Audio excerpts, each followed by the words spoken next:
और हम उसी को आगे बढ़ाते हैं। और आज हम करेंगे mantra 12। Today we will be doing mantra 12। अगर हो सके तो please sit with a copy and a pencil और probably just make a note. आपका जो बुक है उसी में आप नोट बना लीजिएगा। तो आज हम मंत्रा 12 पढ़ेंगे और मंत्र 12 हमें दो बातें सिखाती है। एक की देवी देवता की उपासना और दूसरा कि निराकार ब्रह्म की उपासना। एक है देवी देवता की उपासना और एक है निराकार ब्रह्म की उपासना। तो इससे क्या होता है और क्या करना चाहिए, कैसे करना चाहिए। तो अब इसको समझने से पहले एक बारी हम जो आपके जो विषय सोचिए, जो आपकी जो बुक है, जब आप इसको खोलेंगे तो इसका आप जो फर्स्ट पेज ही है, मतलब जो आपका इंडेक्स जो है, इंडेक्स है ना, वहां पर आ जाइए, इंडेक्स पर आ जाइए। कोई भी एक हाँ बोलेगा कि हम आ गए हैं, then I will take it forward. कोई भी एक जन बोलेगा कि इंडेक्स निकाल लिया है बुक का। जी माता जी। जी नाते जी, ठीक है, थैंक यू सो मच नाते जी। तो हमारा जो फर्स्ट जो हमारा है वो है ईश स्तुति, जहां पे हम बोल रहे हैं ओम पूर्णामिदम, मतलब कि भगवान जो है पूर्ण है, उनसे जो भी उन्होंने बनाया वो भी पूर्ण है। ठीक है, भौतिक जगत, हम सब कुछ जो उन्होंने बनाया है वो सब कुछ पूर्ण है, वो कंप्लीट है। और वो कुछ उनसे जो भी है, जो भी उनसे निकलता है, वो निकलने के बाद भी वो पूर्ण ही रहते हैं, वो भी पूर्ण रहते हैं। तो ये हम इन्वोकेशन है, ये हमारी स्तुति है, ये हमें याद होना चाहिए और हमें हर कार्य के शुरू में और हर कार्य के अंत में ये बोलना चाहिए, हमें ये करना चाहिए। जहां हम बता रहे हैं कि भगवान पूर्ण है, तो वो एक, आप उनको पूर्ण मान रहे हैं, उनकी सत्ता को मान रहे हैं, आप उन पे विश्वास कर रहे हैं कि वो पूर्ण है, उनसे एसोसिएटेड सब कुछ पूर्ण है। ठीक है, तो फर्स्ट वो है।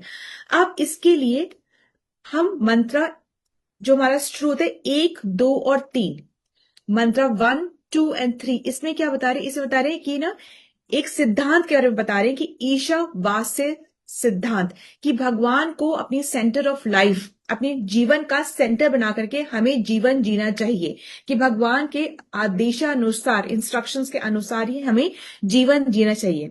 अब ऐसा जीने के लिए कि भगवान जो बोल रहे हैं वो हमको करने के लिए भगवान को भी तो जानना जरूरी है। जो बोल रहा है उसकी बात अगर हम मानना चाहते हैं तो उसको भी तो उसको भी तो समझना जरूरी है।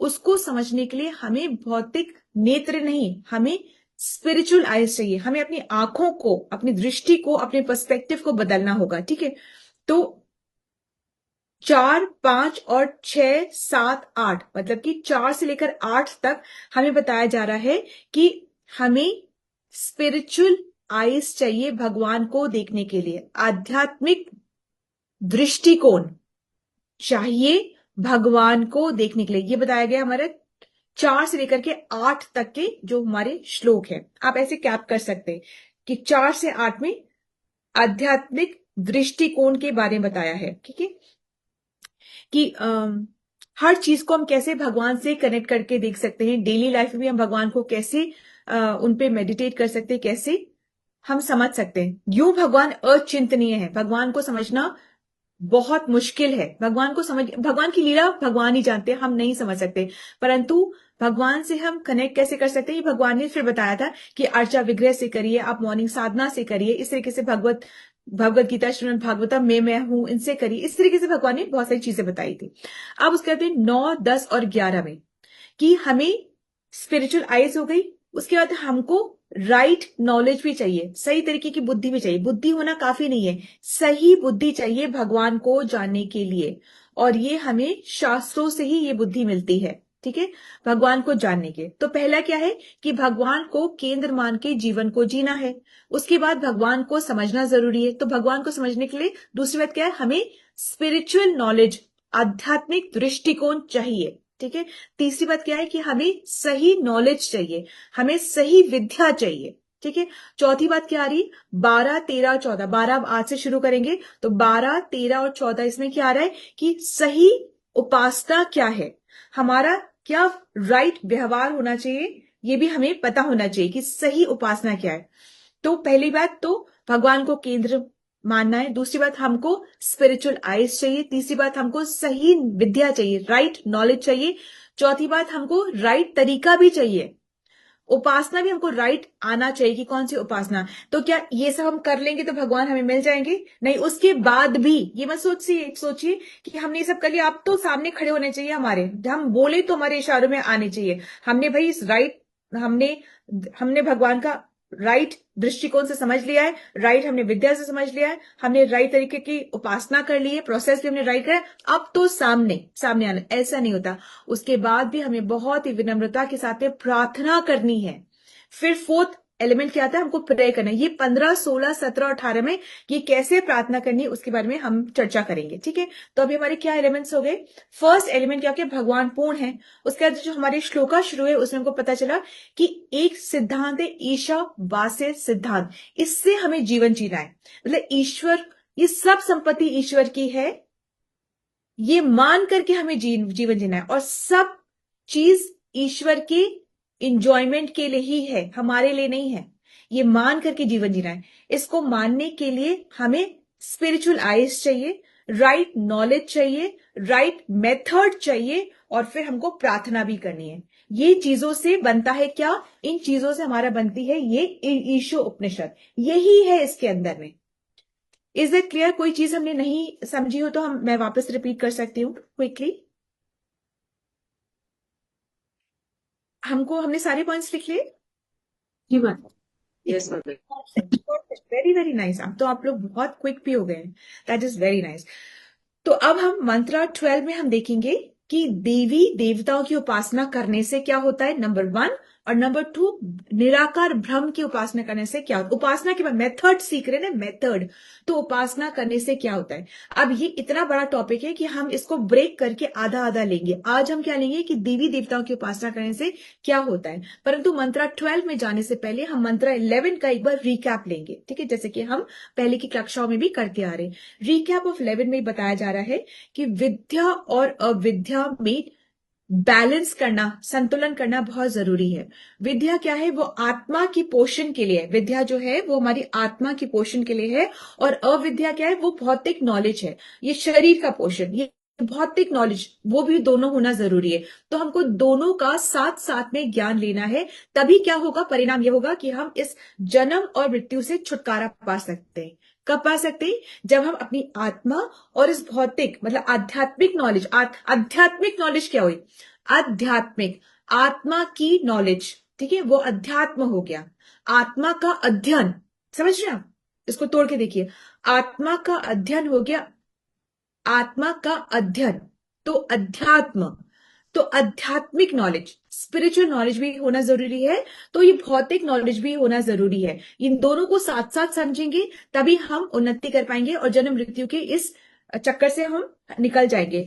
इस भौतिक जगत को एक सागर माना, भव सागर माना गया है, और उस सागर में हमें एक नाव मिली है। नाव को कैसे चलाना है ये भौतिक नॉलेज है, और चला करके पहुंचना क्या है ये आध्यात्मिक नॉलेज है। Is it okay? हम आगे बढ़ते हैं, ठीक है। अब हम आगे बढ़ते हैं तो एक क्वेश्चन आता है कि क्या भौतिक जगत में अमर हो सकते हैं? क्या हम भौतिक, क्योंकि मरना तो कोई नहीं चाहता ना, कौन मरना चाहता है, ठीक है।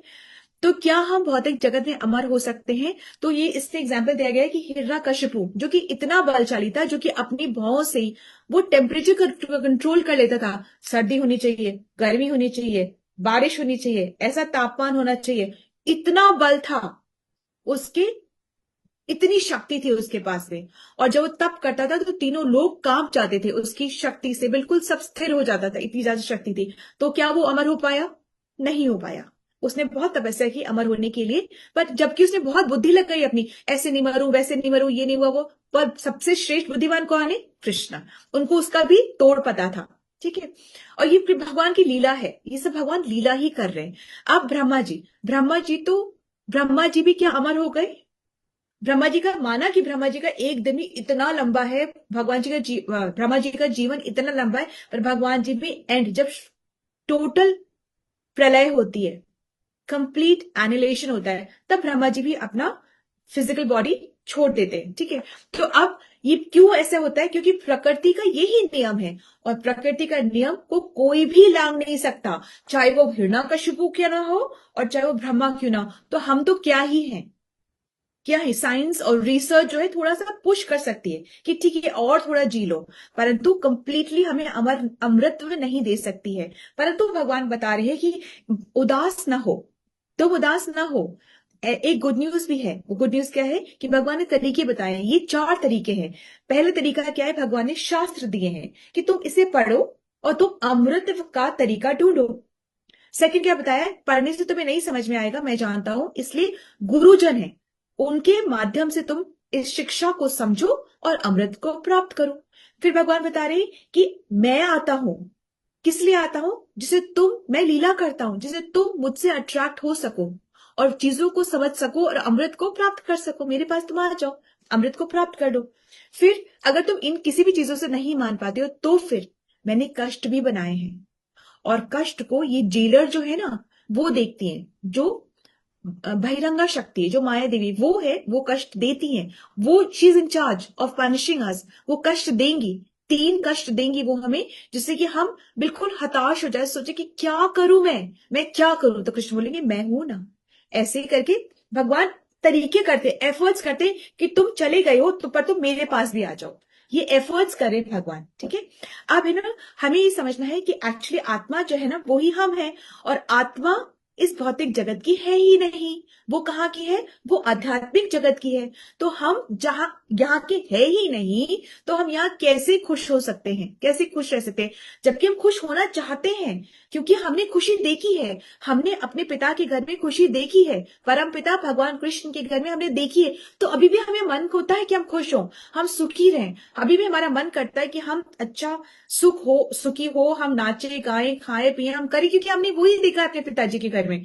तो हम चाहते हैं, पर हम यहाँ पर आकर के खुशी ढूंढते हैं यहाँ की चीजों में। तो यहाँ की चीजों में हम खुश नहीं रह सकते। क्यों? क्योंकि यहाँ पे सब कुछ टेम्परेरी है, एक लिमिटेड स्पैन के लिए ही है यहाँ पे सब कुछ। इसलिए हम खुशी नहीं ढूंढते हैं, पर हमें मिलती भी है, पर लिमिटेड टाइम के लिए। जिस प्रकार से मछली जो है वो जल की ही रानी है ना। हमने पढ़ा पोएम, मछली जल की रानी है, जीवन उसका पानी है। तो अगर आप वहां पानी से उसको हटाओगे तो वो खुश नहीं रह पाएगी, चाहे उसको आप कितने ही लालच दो, प्रलोभन दो कि तुमको ये देंगे वो देंगे, बड़ा घर बड़ा मकान, तुमको बहुत अच्छी ड्रेसेस बनाएंगे, वो खुश नहीं रहेगी, क्योंकि उसका जीवन पानी ही है। इसी प्रकार से हम यहाँ के है ही नहीं, हमारे लिए जगत बना ही नहीं है। इन द सेंस यहाँ पे शुद्धि करने के लिए आते हैं, अपनी आत्मा की शुद्धि के लिए आते हैं, वो करें और यहाँ से चले जाना चाहिए। अब यहाँ पर यदि से हम सोचें कि हम इंद्रिय तृप्ति करके सुख प्राप्त कर सकते हैं क्या, हम इंद्रिय तृप्ति करके हम सुख प्राप्त कर सकते हैं क्या, तो यहां पे कहा गया है कि नहीं, हम इंद्रिय तृप्ति करके सुख प्राप्त नहीं कर सकते, क्योंकि वो आपने सुख प्राप्त कर भी लिया, फिर सुख प्राप्त कर भी लिया, फिर सुख प्राप्त कर भी लिया। तो ऐसे करते करते आप चीजों से अटैच होने लग जाओगे, और जितना आप चीजों से अटैच होने लग जाओगे उतना ही ये चीजें ही आपके बंधन का कारण बन जाएंगी। हाय मेरा भी उतना प्यारा सा घर होता, कर लिया अटैचमेंट, बस अब आओ वापस आओ, वापस जन्म लो और लो उतना प्यारा सा घर। हाय मैं भी ऐश्वर्या राय जैसी ब्यूटीफुल होती, आओ वापस आओ, लो बनो। फिर पता नहीं आपको आपको कब ये मौका मिले ये भी नहीं पता, फिर आपको मौका मिलने के बाद कब भगवत प्राप्ति की वो एक चेतना आए ये भी नहीं पता, ठीक है। तो इस तरीके से जितना हम सुख लेते हैं उतना हम अटैच होते हैं, जितना हम अटैच होते हैं उतना ही हमारे बंधन का कारण बनती रहती है। अब हम आगे बढ़ते हैं। फिर ये भी कहा गया है कि हम पहले से ही रोगी हैं, और जब हम इंद्रिय तृप्ति करते हैं तो हम और रोग को ज्यादा बढ़ा लेते हैं। क्या रोग है हमें, हमें क्या रोग है? एक्चुअली जब हम आध्यात्मिक जगत से आत्मा आई ना, तो यह भौतिक जगत से रोग से, इस भौतिक जगत के रोग से वो लिप्त हो गई। ये माया का रोग, ये भौतिक जगत का रोग है। अब फिर भौतिक जगत को और हम टेस्ट करते जाए और टेस्ट तो और बीमार पड़ते जाते हैं। Is that okay? अब हम आगे बढ़ते हैं। फिर उसके बाद हमें अपरा और परा धर्म के बारे में बताया। अपरा धर्म क्या होता है? ये भौतिक जगत, अपरा धर्म धर्म होता है भौतिक जगत का, हमें जब नॉलेज होती है तो वो अपरा धर्म है। तो जरूरी है, बिल्कुल बहुत जरूरी है। इस भौतिक जगत में स्मूथली हम अपने जीवन का निर्वाह कैसे कर सकते हैं, कैसे कमा सकते हैं, कैसे खा सकते हैं, कैसे हम व्यवहार कर सकते हैं, अपनी चेतना को शुद्ध कैसे कर सकते हैं, ये सब हमें कहाँ मिलता है? अपरा धर्म में हमको मिलता है। जब हम अपरा धर्म ठीक से करते हैं, ठीक से कैसे करेंगे, कहा किसने बताया ठीक से करने के लिए? शास्त्र में लिखा हुआ है कि आप 4 पुरुषार्थ करें।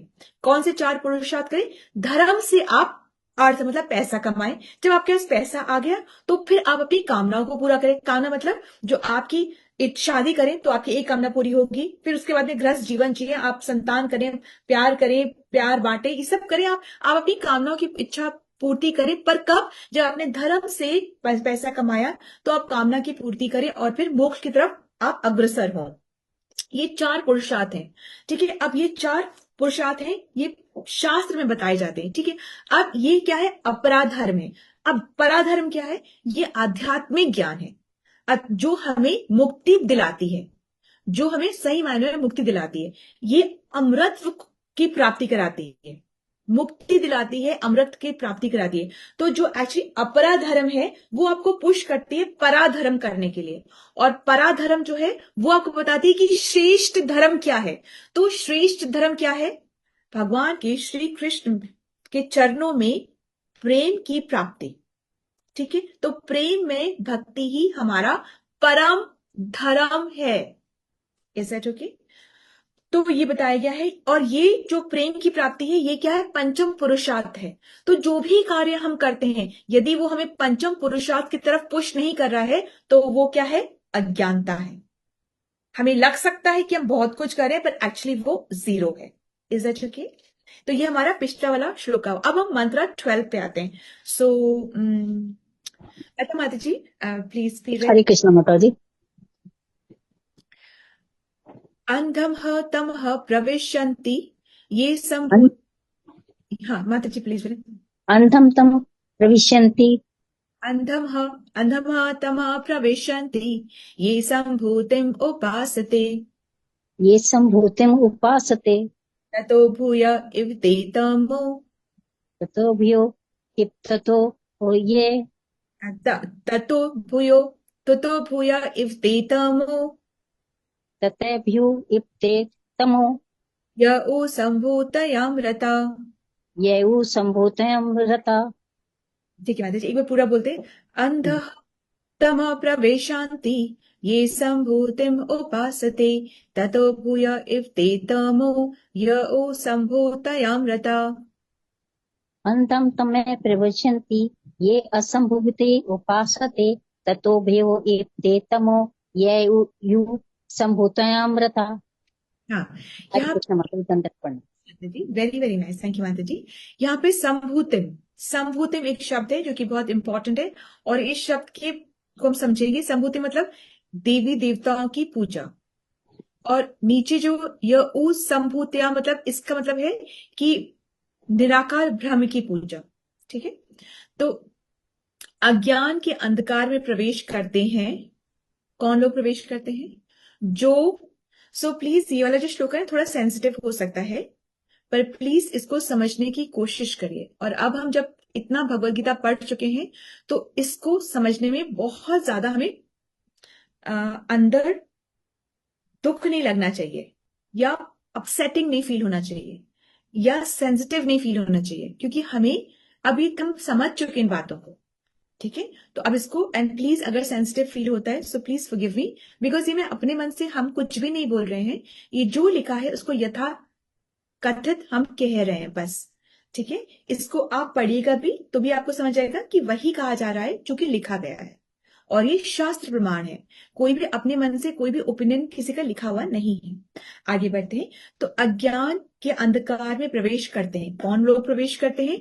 जो देवी देवताओं की पूजा में लगे हुए हैं, वो अंधकार में जाते हैं। घोर अंधकार है वहां पे। इससे भी बढ़कर वे लोग हैं जो कि निराकार ब्रह्म की पूजा करते हैं। तो अभी हम सिर्फ एक ही सेक्शन को लेंगे, ठीक है, जो है देवी देवताओं का, वो सेक्शन को लेंगे। अब यहाँ पे संभूति, मैंने आपसे अभी कहा था कि वो इंपॉर्टेंट है। संभूति का मतलब होता है, यहाँ पे संभूति का मतलब कि पूर्ण पुरुषोत्तम। संभूति का मतलब पूर्ण पुरुषोत्तम भगवान है जो कि स्वतंत्र है। भगवान कौन है? वो स्वतंत्र है। स्वतंत्र है मतलब कि वो किसी पर भी डिपेंडेंट नहीं है, मतलब कि वो अजन्मा है, वो जन्म नहीं लेते, वो अपीयर होते, वो किसी की वजह से यहाँ पे नहीं है। कोई वजह नहीं है, जिसे जिसे हम कहते हैं ना कि इसकी वजह से, इसकी वजह से कि, तो उनका मन, उनकी मर्जी, और वही उनकी वजह है। वो चाहते हैं कि साधुओं की रक्षा करें, वो चाहते हैं कि जो दुष्ट है उनका संहार करें, वो चाहते हैं कि धर्म की स्थापना करें, तो वो चाहते हैं। ऐसे हम नहीं कह सकते अब लगना it's time for you now please appear, हम नहीं कह सकते। ये उनकी इच्छा है, वो किसी से बंधे हुए नहीं है, ही इज इंडिपेंडेंट, ठीक है। तो अब वो अजन्मा है और बाकी उनमें सारा कुछ ज्ञान है, सब कुछ उनका, उनको पास्ट प्रेजेंट फ्यूचर उनको सबका पता है, सबका पता है, उनको सब कुछ पता है। अब असंभूति का मतलब क्या होता है? संभूति का मतलब वो परम परमेश्वर।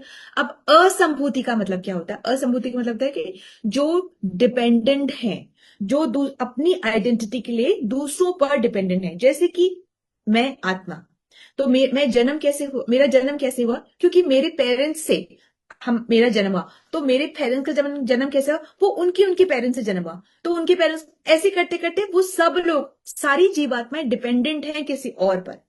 जैसे कि कोई डॉक्टर बन गया, अब वो डॉक्टर अपने आप से नहीं बना, ऐसा नहीं हुआ कि कुछ प्रकाशवान हुआ, आकाशवाणी हुई और तुरंत से वो डॉक्टर बन गया ऐसे एकदम से, नहीं, ऐसे नहीं हुआ।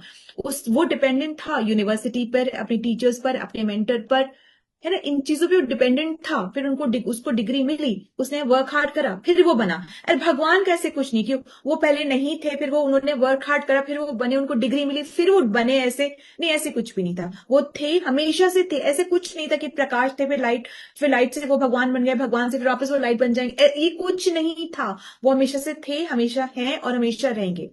आत्मा, जीवात्मा, जो जीवात्मा है वो भगवान का अंश थी, अंश है और अंश रहेगी, हमेशा हमेशा ऐसा ही चलता रहेगा। पर आत्मा को यह समझना है कि वो कौन है, वो सिर्फ सेवक है, तो वो सेवा में ही थी, है और रहेगी, ठीक है। तो अब इस तरीके से कहा जा रहा है कि सब कोई डिपेंडेंट है। तो ब्रह्म ज्योति क्या है?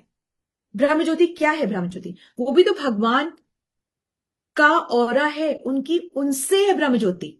ब्रह्म ज्योति कोई अपने आप से नहीं है, ब्रह्म ज्योति भी भगवान का ऑरा है, भगवान की वजह से ब्रह्म ज्योति भी है। इसी प्रकार से देवी देवता कौन है? देवी देवता और भी भगवान पर ही डिपेंडेंट हैं, वो कृष्ण पे ही डिपेंडेंट है, वो उन्हीं के इंस्ट्रक्शंस को फॉलो कर रहे हैं, देवी देवता भी, ठीक है। तो अब जो कहने का तात्पर्य इस वाले श्लोक में ये है कि जो देवी देवताओं के पूजक हैं, उपासक हैं, वो अंधकार में प्रवेश कर रहे हैं, और निराकार ब्रह्म के जो पूजक हैं, उपासक हैं, वो तो और भी ज्यादा अंधकार में प्रवेश कर रहे हैं, ठीक है। अब हम थोड़ा आगे बढ़ते हैं। इसमें फर्स्ट ही पैराग्राफ में लिखा हुआ है, अगर हम खोलते हैं इसको, जस्ट 12 पैरा, कि न तो देवतागण न ही महर्षिगण मेरी उत्पत्ति अथवा विभूतियों को जानते हैं। ये क्या बात हो गई कि देवी देवतागण भी नहीं जानते हैं, वो भी नहीं समझ, वो भी भ्रमित हो जाते हैं। क्यों? ब्रह्मा जी हुए थे भ्रमित, की नहीं हुए थे? हुए थे ना ब्रह्मा जी, उन्होंने भी लीला, उनको नहीं लग रहा था कि ये कृष्ण है, इतने छोटे से, मतलब हमने सुना है कि ब्रह्मा जी सोचते हैं कि मैंने सुना है कि भगवान अवतरित होएंगे, पर आई डोंट बिलीव दिस, ये है जो कि अपने फ्रेंड्स का झूठा खा रहे हैं, ये है ब्रह्मा। तो वो सोचते हैं कि ये नहीं है। तो एनीवे, तो देवतागण और महिषीगण भी परम सत्य को निराकार ही समझते हैं, समझ जाते हैं। भगवान कौन है? वो परम स्वतंत्र है, वो किसी पे भी इंडिपेंडेंट नहीं है, किसी भी चीज से। हम कौन है? हम पार्शली इंडिपेंडेंट हैं। हम क्या है? सापेक्षिक इंडिपेंडेंट, मतलब कि रिलेटिवली इंडिपेंडेंट है। हम पूरी तरीके से नहीं है, हमारे को थोड़ा सा फ्रीडम दिया गया है, पूरी तरीके से हमें फ्रीडम नहीं दिया गया है। तो देवतागण महिषीगण भी है, वो भी कृष्ण को नहीं जान सकते हैं। 10.2 और 10.14 जो भगवत गीता है, और भागवतम कभी 1.1.1 में कहा गया है कि न देवतागण न ऋषि महर्षिगण ये नहीं जान सकते। क्यों नहीं जान सकते? क्योंकि इनका जो सोर्स है वो कौन है? वो भगवान ही है। जैसे कि बेटा जो होता है ना, वो अपने माता पिता के बारे में नहीं जान सकता जब तक माता पिता खुद ना बताएं कि भाई हम तुम्हारे माता पिता हैं, देखो तुम्हारे जन्म के समय पे ऐसा हुआ था, वो हुआ था, तुम ऐसे छोटे से थे, तुम बड़े हुए। जब माता पिता बता रहे हैं बच्चे को, तो बच्चे को पता चलता है कि अच्छा ये मेरे माता पिता है, मैं ऐसे, मेरा जन्म हुआ, मैं इस परिवार से हूं। ये माता पिता जब बता रहे तब बच्चे को पता चल रहा है। उसी प्रकार से जब हमें भगवान खुद अपने आप को रिवील करते हैं, तब हमें भगवान के बारे में समझ आती है, अन्यथा तब तक नहीं आती है, तब तक से नहीं आती। भगवान खुद से रिवील करते हैं इस ज्ञान को, ठीक है। तो अब श्रीमद् भागवतम भी जब शुरू होती है, तब वो भागवतम क्या कहती है कि श्री कृष्ण का प्रणाम से शुरू होती है श्रीमद् भागवतम भी। तो क्या कहते हैं? ओम नमो भगवते वासुदेवाय, ओम नमो भगवते ब्रह्माय, प्रकाशाय, या ओम नमो भगवते परमात्मा ने, ये सब नहीं बोलते। ओम नमो भगवते वासुदेवाय। वासुदेव कौन? वसुदेव के पुत्र जो वासुदेव है, उनके लिए प्रणाम से श्रीमद् भागवतम शुरू होती है। और श्रीमद् भागवतम क्या है, ये वेदांत सूत्र को ही और अच्छे से समझने का श्रीमद् भागवतम रची गई थी। ठीक है, तो आप ऐसे श्री कृष्ण की उपासना करते हैं शुरू होते ही, जो श्री कृष्ण देवी देवताओं को भी भ्रमित कर देते हैं, देवी देवताओं को भी भ्रमित कर देते हैं। ठीक है, तो जब भगवान ने वेदों का जो नॉलेज है ब्रह्मा जी को दी थी, तो उनको भी एक बार में समझ आई नहीं थी, उनको भी एक बार में समझ नहीं आई थी। पहले उन्होंने सोचा, फर्स्ट टाइम उन्होंने सोचा अच्छा मतलब वेदों का मतलब कर्म कांड होता है, कर्म योग होता है। सेकेंड टाइम फिर उन्होंने सोचा तो उन्होंने सुना तो उनको समझ में आया कि वेदों का मतलब होता है ज्ञान योग, मतलब ज्ञान ही प्राप्त करना ही वेद है। फिर थर्ड टाइम जब उन्होंने समझा, तब उनको समझ में आया कि वेदों का उद्देश्य है भक्ति प्राप्ति, भक्ति योग ही वेदों का उद्देश्य है। ठीक है, सो इतना आसान नहीं होता है। तो देवतागण और ऋषिगण जो है वो परम जो सत्य है उसको कई बार निराकार ही समझ बैठते हैं। इतना इंटेंस है ये बात, इतनी इंटेंस है। क्यों समझते हैं वो? क्योंकि वो अपनी बुद्धि को लगाते हैं। अपनी बुद्धि से जब हम भगवान को समझेंगे तो हम भ्रमित हो जाएंगे। तो हमें क्या करना है? भगवान ने कहा है मैं सिर्फ भक्ति और शरणागत से समझा जाता हूं। और भक्ति कैसे? ज्ञान के आधार पे भक्ति और शरणागति जब हम देते हैं तब भगवान अपने आप को रिवील करते हैं। अपने बारे में ऐसे नहीं बताते सबको। जब हम शरणागति देते हैं, जब हम ज्ञान से भक्ति करते हैं, तो भगवान अपने बारे में हमको सबको बताते, रिवील होते हैं। ठीक है, तो यदि कहा जाए, अगर प्रश्न बने, please give me 5 more minutes today, please I request. तो यदि एक प्रश्न बनता है कि देवी देवता का अगर वो परम स्वतंत्र, वो खुद भी डिपेंडेंट है, तो फिर शास्त्रों में इनके बारे में अरेंजमेंट है ही क्यों? हमें बताया ही क्यों गया है शास्त्र में इनके बारे में? क्यों बताया गया है? तो भाई इसलिए बताया गया है कि हर एक कोई क्वालिफाइड नहीं होता है कि डायरेक्टली कृष्ण के बारे में समझ जाए। उनमें ये क्वालिफिकेशन नहीं है, वो अभी इतने सक्षम नहीं है कि वो तुरंत एक बार में ही भगवान कृष्ण के बारे में जान जाए। तो इसलिए आप स्टेप बाय स्टेप चलो। पहले आप देवी देवताओं की पूजा करो, वो आपकी इच्छाओं को पूरा करेंगे। उसके बाद फिर आपको और इंटरेस्ट आएगा, फिर आप और शास्त्रों को समझोगे, पढ़ोगे, फिर जाके कहीं वो सेकंड लेवल, बहुत बाद में वो लेवल आता है जब आप कृष्ण को समझ पाओगे। तो ये just a step forward to understand Krishna. Krishna को समझने के लिए एक सीढ़ी है ये। क्या? देवी देवताओं की उपासना एक सीढ़ी है। ठीक है, तो अब एक स्टोरी आती है कि ना बाइबल में भी एक स्टोरी थोड़ी दी है, तो उसको हम थोड़ा और उसको बढ़ा करके आपको समझाते हैं कि स्टोरी दी गई है कि एक बहुत ही रिच राजा होता है, उसका एक पुत्र होता है, और वो पुत्र जो होता है वो बहुत ही पैम्पर्ड होता है, तो वो बहुत कुछ चाहता है अपने जीवन में। और फिर वो अपने पिता से लड़ लेता है, बोलता है कि मेरे जो हिस्सा है वो आप मुझे दे दो और मैं खुद जाकर अपना जीवन अपने हिसाब से, अपने अनुसार ही जीवन जीऊंगा। तो भगवान वो अपने पिता से अपना हिस्सा लेकर के अलग हो जाता है, खूब अय्याशी करता है, पैसे खत्म हो जाते हैं और अपने पिता के पास वो वापस जाना नहीं चाहता। तो फिर वो किसी और की वो नौकरी करता है। ठीक है, वो किसी और की नौकरी करता है। वहां पे उसको बहुत कष्ट होता है क्योंकि उसको आदत तो होती नहीं है, क्योंकि वो तो राजा का बेटा है, आदत तो होती नहीं, तो उसको बहुत कष्ट होता है ऐसा जब वो नौकरी करता है। तो ये राजा ये देख करके बहुत दुखी होते हैं कि देखो मेरा बेटा और कैसे कष्टों में रह रहा है। तो वो क्या करता है, एक मंत्री को भेजता है उसी शहर में जहां पे वो नौकरी करता है। मंत्री को भेजता बोलता है कि तुम इसको अट्रैक्ट करो, थोड़ा बेनिफिट्स देकर के इसको अट्रैक्ट करो जिससे तुम्हारी लिए नौकरी करे। तो फिर वो जो लड़का होता है वो उस मंत्री के लिए नौकरी करने लग जाता है। नौकरी करते करते उसको पता चलता है मंत्री भी किसी के लिए नौकरी करता है। तो फिर वो धीमे धीमे क्या करता है, वो उस मंत्री को वो मंत्री जिसके लिए नौकरी करता है वो राजा के लिए नौकरी करता है। तो ये लड़का जो होता है, बेटा जो होता है, वो मंत्री को छोड़ करके उस राजा के लिए नौकरी करने लग जाता है। ठीक है, और वो नौकरी किस लिए करता है? सिर्फ भौतिक लाभ के लिए नौकरी करता है। सिर्फ कि मैं नौकरी करूंगा तो मेरा जीवन और अच्छे से चलेगा, क्योंकि वो भी तो कर ही रहा है ना किसी के लिए नौकरी। तो वो सोचता है मैं नौकरी करूंगा मेरा जीवन अच्छे से चलेगा, तो वो राजा के लिए नौकरी करने लग जाता है। उसको नहीं पता होता कि राजा मेरा ही पिता है।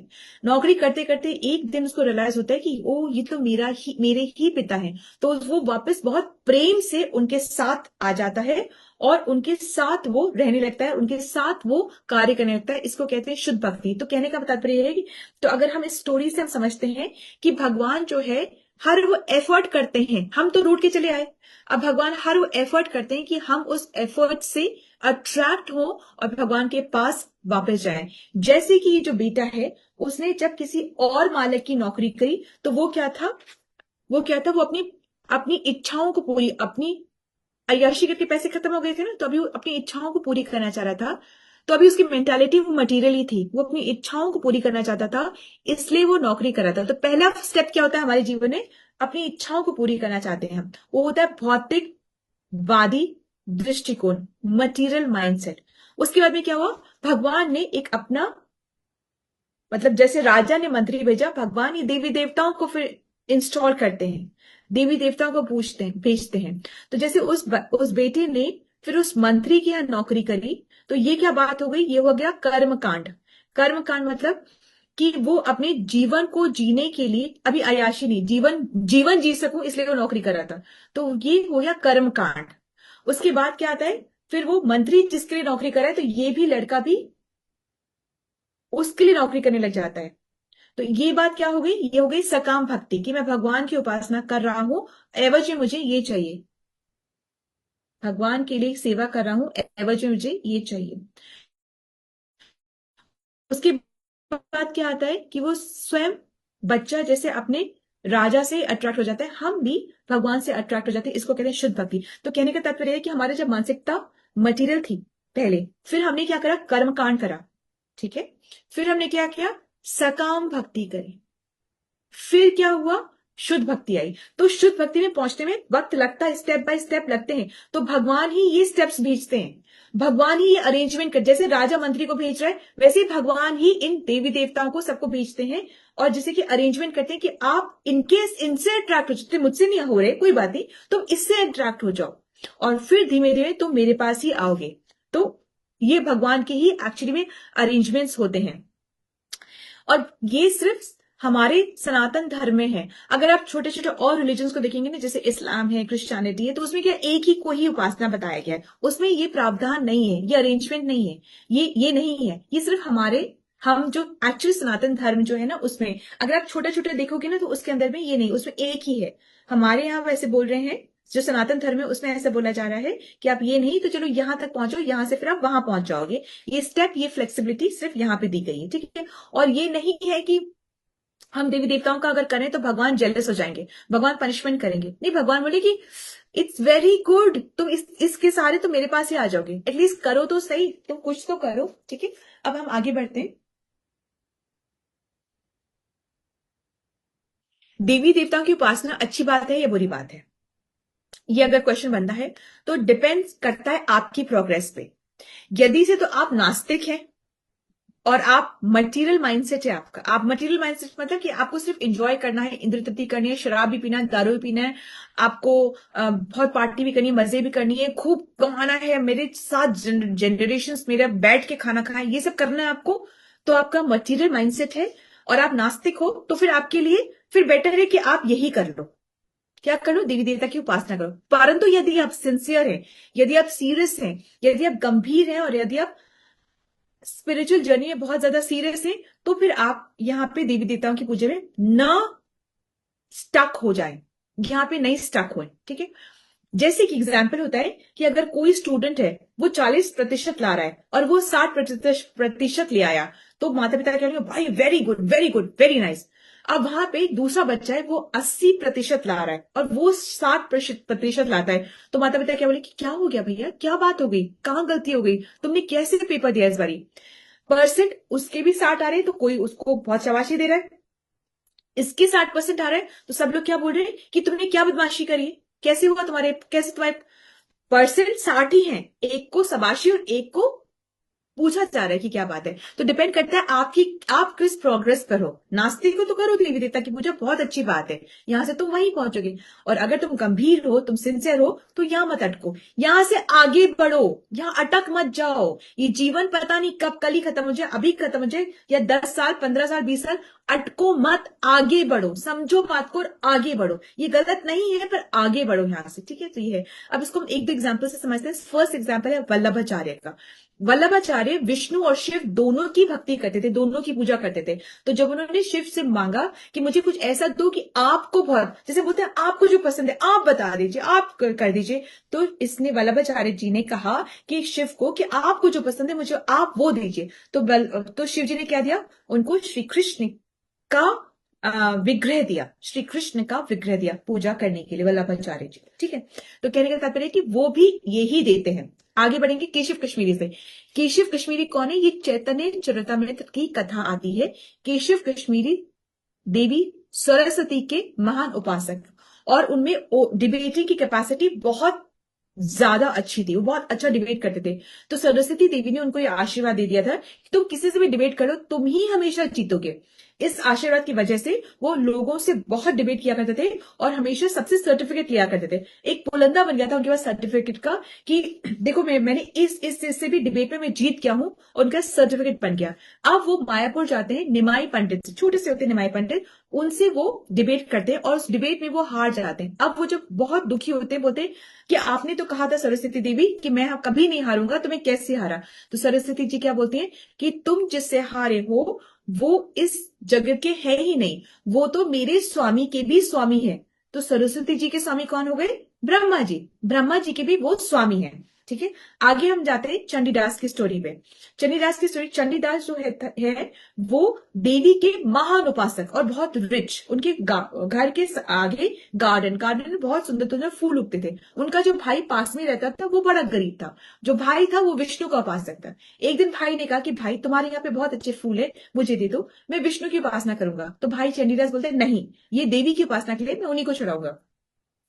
तो जो गरीब भाई होता है वो मन ही मन, इमेजिनरी मन ही मन विष्णु को वो फ्लावर्स चढ़ा देता है जो कि उसके भाई के गार्डन में उग रहे होते हैं, मन ही मन चढ़ा देता है। अब जब चंडीदास देवी की उपासना के लिए वो फूल तोड़ करके उनको चढ़ाता है तो देवी तुरंत प्रसन्न होकर उनको दर्शन देती है। तो चंडीदास बोलते हैं ये क्या बात हुई, आज आपने दर्शन कैसे दे दिए? फूल तो मैं रोज चढ़ाता हूँ, दर्शन आपने आज क्यों दिए? बोले आज तुमने प्रसाद, महाप्रसाद मुझे दिया है कि ये भगवान विष्णु के चढ़े हुए तुमने फूल मुझे चढ़ाए हैं। तो इस तरीके से वो बोलते फिर कैसे हुआ तो बताती हैं। तो फिर चंडीदास बोलते तो आपने मुझे पहले क्यों नहीं बताया? बोले पहले तुमने पूछा नहीं इसलिए मैंने बताया नहीं, ठीक है। इसलिए पूछना इतना इंपॉर्टेंट है। और फिर चंडीदास भी क्या बन जाता है? विष्णु का दास बन जाता है, ठीक है। तो ये ग्रेजुएशन लेवल होती है, ये नहीं होती कि हम दगा कर रहे हैं, हम कह रहे हैं भगवान हमसे पनिश करेंगे, हमारे को पनिशमेंट होगी, भगवान नाराज नहीं।